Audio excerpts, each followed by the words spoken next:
Assalamualaikum warahmatullahi wabarakatuh. Berjumpa lagi bosku dengan LP Shop Channel. Semoga para bosku selalu diberi kesehatan dan selalu dilancarkan rezekinya, amin. Kali ini kita akan review kolam nih ya bosku. Ini kolam saya yang pertama kali tak bikin sekitar tahun 1998. Jadi saya menikah di 97. Habis itu saya langsung bikin kolam di tahun 1998. Jadi untuk kolam ini sudah berumur sekitar 25 tahun. Nah, itu awal saya budidaya ikan gurame itu bermula dari satu kolam kecil ini dengan ukuran 4 kali 8 meter. Saya isi 1.500. Kenapa kok isinya banyak gitu ya? Soalnya ini kedalamannya untuk kolam ini itu ada 2 meter full air. Makanya setiap kali mengisi untuk kolam ini saya bikin isinya itu sekitar 1.500.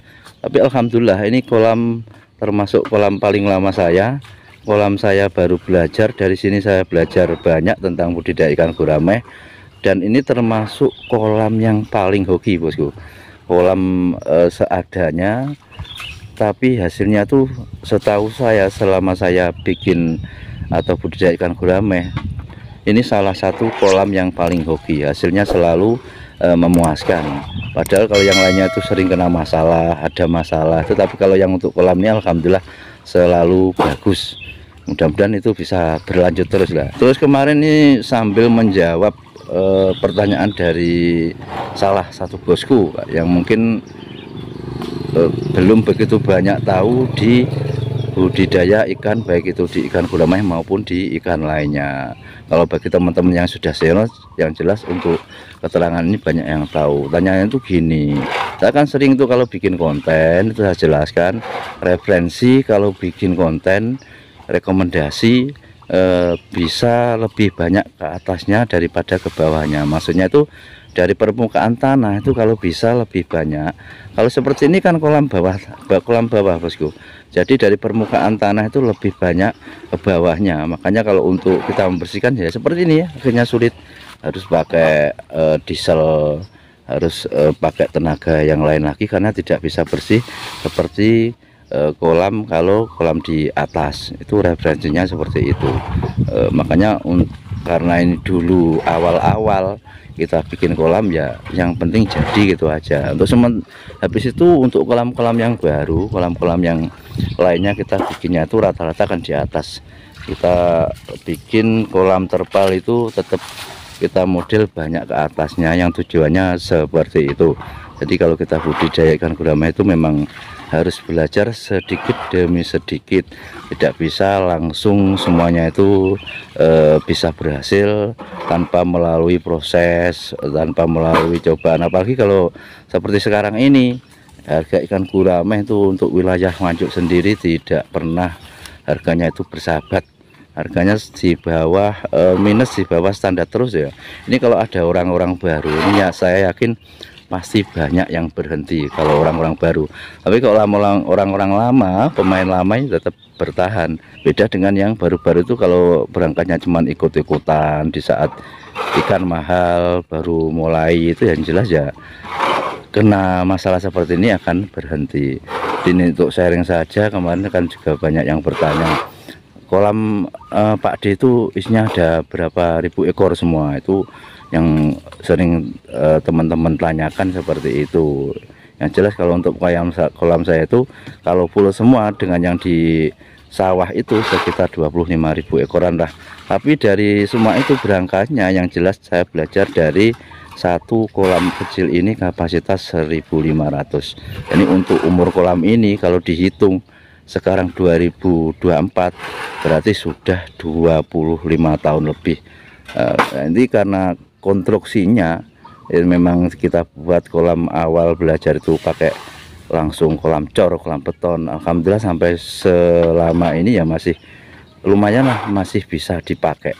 Dan untuk hasilnya itu yang lebih hoki lagi, yang membuat saya itu tetap semangat di kolam ini walaupun jelek, tetap tak isi, walaupun kolamnya sudah lama tetap tak isi. Itu soalnya di kolam ini tuh yang jelas membawa hoki. Di 1.500 ekor itu kalau panen rata-rata itu di dapatnya normal. Maksudnya normal tuh untuk 1.500 ekor dengan pakan 25 sampai 30 itu dapatnya ya kisaran 6 kental lebih, itu yang sudah seperti itu. Makanya untuk kolam ini biar jelek tetap tak isi. Istilah wong Jawa tuh janur racur lah. Kita berangkatnya dari sini, dan kebetulan kolam ini kan di dekat rumah ini di dekat rumah. Makanya walaupun kapasitasnya cuman kecil tetap tak isi, paling enggak ya tetap menguntungkan lah. Memang tahun ini tapi memang kendala kita libur lumayan lama ya, ini habis panen belum tak isi sampai sekarang. Mudah-mudahan nanti bisa tak isi lagi. Di sekedar sharing aja bagi teman-teman yang pemula kemarin yang banyak bertanya tentang budidaya ikan gurame. Itu yang jelas kalau kita budidaya ikan gurame itu yang kita utamakan atau yang kita pikir tuh pertama itu yang kita siapkan adalah mental. Karena apa? Kalau kita budidaya ikan gurame itu yang urusan itu karo nyawa bos. Ada masalah sedikit sering gagal kan di situ. Beda dengan mungkin usaha kita di kalau daerah saya itu yang rata-rata kan bikin tanaman itu ya pembibitan. Kalau urusannya itu dengan nyawa kita harus memang sensitif, kita memang harus hati-hati. Apalagi untuk ikan gurame itu kebanyakan gagalnya itu bagi pemula, tidak hanya pemula tapi yang lama-lama juga seperti itu. Biasanya itu di kendala itu untuk pakannya. Jadi untuk pakan ikan gurame itu sebenarnya kan ada standarnya. Kalau kita budidaya ikan gurame itu per 1000-nya harusnya habis berapa itu kan sudah ada. Tapi terkadang saya sendiri itu juga sering terpancing ingin cepat panen, itu kita full pakannya akhirnya malah gagal di tengah jalan. Ini saya cuma menunjukkan karena ada teman-teman kemarin yang bertanya itu tadi masalah kolam atas kolam bawah itu apa Pak D, terus kolam Pak D itu semuanya ada berapa ribu.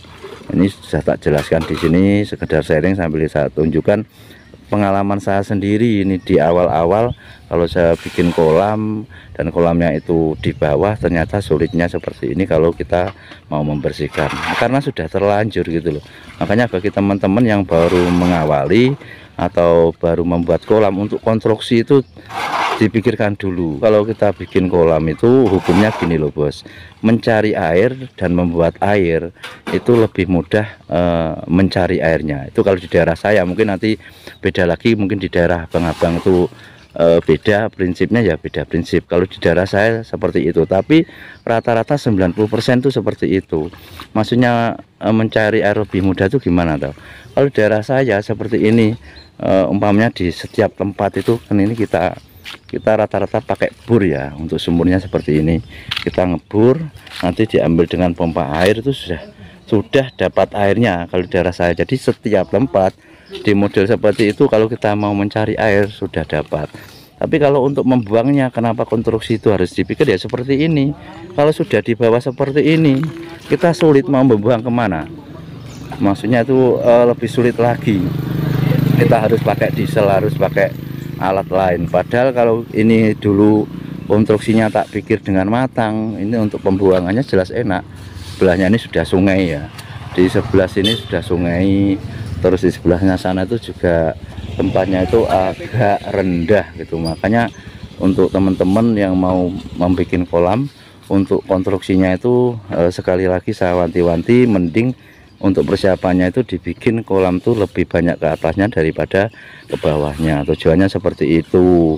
Kalau bersih-bersih enak. Kalau ini harus 2 orang, soalnya dalam harus ngilangin lumpur-lumpur itu kan.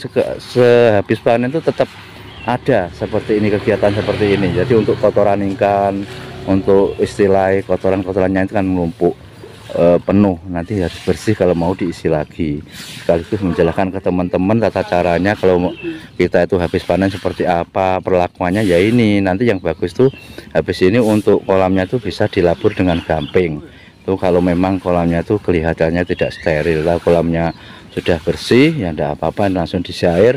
Untuk penaburan bibit kembali lagi saya pertegas, saya jelaskan, habis itu untuk penaburan bibit diisi air paling tidak 1 minggu ya. 1 minggu nanti ditandai dengan timbul jintik-jintik nyamuk itu. Kalau sudah ada berarti kolam ini sudah siap atau normal untuk tabur bibitnya. Mudah-mudahan sedikit video ini bisa bermanfaat, bisa juga menjawab pertanyaan dari teman-teman semua tentang kenapa kalau kita kok harus bikin kolam tuh, kolam atas kolam bawah tuh penjelasannya gimana. Ini sudah jelaskan, sekaligus menjawab teman-teman yang tanya kolamnya Pak D ikannya itu semua berapa, sudah tak jawab. Yang jelas berawal dari satu kolam kecil ini 1.500 ekor. Akhirnya mohon maaf atas segala kekurangan, kekhilafan. Saya akhiri.